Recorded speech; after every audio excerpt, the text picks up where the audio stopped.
Jangan pernah berpikir untuk melupakan orang yang kamu sayang.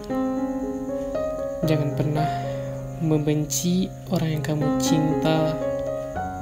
Jangan pergi, menghindari, dan mencoba untuk meninggalkan. Meski dia tidak bersamamu, meski dia tidak mencintaimu, dan meskipun dia sering melukai hatimu. Sebenarnya bukan cintamu yang salah. Kamu tetap saja mencintai orang yang tepat.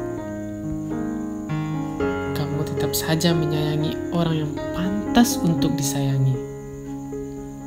Namun yang diuji adalah ketulusan cintamu. Karena cinta yang tulus dan ikhlas adalah cinta yang dinikmati dengan senyuman. Tanya hatimu dan bawa dalam-dalam.